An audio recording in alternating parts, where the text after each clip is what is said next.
My guest this morning is Mr. Eran Wickramaratne, banker, politician, and who knows, perhaps the savior economically for Sri Lanka. Forever and a day, all I've heard is this business about we must bring FDI, we must do this, we must do that. It ain't coming, is it? And, what about all these Sri Lankans or people of Sri Lankan origin who are living abroad? I don't mean people with sort of Pandora Papers material bank accounts, but what I do mean is proper Sri Lankan origin people living abroad, got lots of pounds sterling, dollars, euro, whatever, krona, and all that. How do you get them? Why are they not coming back to Sri Lanka to invest at least? They can live there along with all their burgers, food items and this, that and all that, comfort and all the supermarkets and all that. But they're not investing anything in this country. Why? Faraz, you raised a very good question on the Sri Lankan diaspora. Sri Lanka has one of the largest diasporas for any country in the world. I think we're only second to Lebanon in terms of the number of Sri Lankans living overseas as a percentage of the total population of the country. So there are two ways to look at them. One is you can look at them as a great asset, or you can look at them as a liability. Unfortunately, Sri Lankan governments haven't recognized that these people can be our greatest asset. We always get sidetracked by a few people, who is generally a small minority, who basically lambaste the country or discredits the country or whatever, living in those countries, and we link it to terrorism or something, and we write off the diaspora. But this is the biggest asset we have. As a young banker for us in the 1980s, when I worked for the International Bank and I was working in India, the non-resident Indian concept was first born, because they felt that first get them, they are the biggest asset, and then the others will come. Same goes for Sri Lanka. This is a huge diaspora. They have, I'm generalizing here for us, so it's not always 100% accurate, right? They have a higher level of education, if I generalize, right? They have high education. They have experience, right? Working in those countries, climates and all experience. And they have international experience as well, which is useful for the country, because if we are trying to export and understand the overseas markets and all, they become useful.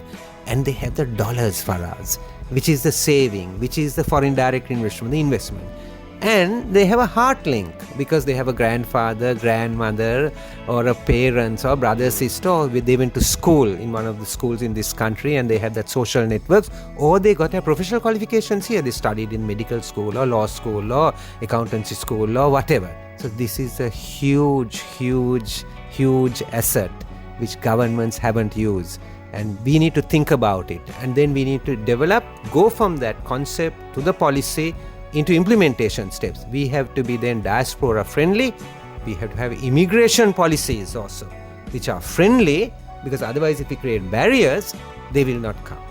And it's almost as simple as that. Do you think that it'll ever happen? Do you think that anyone will have the knowledge to do this?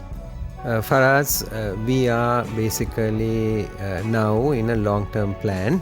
Right, we are putting our plans into order. So we are starting with policy, getting policy consensus. Then we are putting plans, and then we are looking at implementation steps. We as in the SJB. We as in the SJB, we are doing that because often governments are elected, and once they are elected, they are still discussing what their policy is. No, we want to settle our policy. We want to have our implementation plans in place before we assume office. So most governments come and they struggle, like we are seeing now. One day it's fertilizer, another day it's whether cattle should be slaughtered or shouldn't be slaughtered, or another day it's about should we curb imports or should we give permission for vehicles to come in, and this kind of very ad hoc kind of thing. No, we need to get away. We need to have policy. We need to have our implementation steps worked out. So when we come into office from day one, the plan could be executed. And Mr. Wickramaratne, we can't finish this program without asking this question. Do you feel that there will be a fuel crisis? There is a very good likelihood that we will not be able to pay, because you have to pay foreign currency for fuel, right? And when we introduced the fuel price formula, the idea was when prices go up, price locally goes up. When prices come down, the price locally comes down. And then you are managing your foreign exchange, you are managing the demand supply through a formula which is anchored in reality of international prices. And we have done away with that. And now the question is, we're short of dollars, and as we hear, right, we have less dollars in our reserves than 2 months of imports, right? So we may run into a problem that if we don't pay our full bills, well, we may be walking. Walking. Walking. I've already lost 13 kilos, thank you very much. Walking. What do you think? Dom, do you think Dom's going to be walking? My goodness me, walking. What about the bullock cart? That sounds better. So the temporary solution is what the government is trying to do. They're trying to cut a deal with another Middle Eastern country to take a long-term loan, but it'll start as a credit line, and then based on that to have the fuel coming.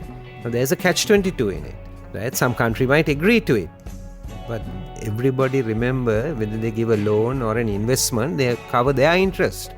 So the question is, what are the terms of that? Because we may be pawning our future to overcome an immediate crisis. This government is only interested in the immediate, but they may be sacrificing the future of the next generation. It's not very patriotic, is it? I don't know how the word patriotic, can be linked to people when things are going bad, decided to abandon this country, go and live in the United States of America, try to create a better future for themselves, and when they see the opportunity through a member of the family becoming president of the country, they make their way back here and they sell us this patriotic story. For us, we were born here, we studied here, we also had the opportunity of studying abroad and working abroad after that. But some of us, others think foolish, but I don't think foolish. We decided to come here. This is the only country we have. We don't have dual citizenships, right, or places to run. This is the only place we have. So I think those of us who really believe in true patriotism, we should get together. Positive patriotism. And we should build our country, not people who come and talk about patriotism. Because if you are a patriot, you don't have to really fly your flag, because people know that you are a true patriot.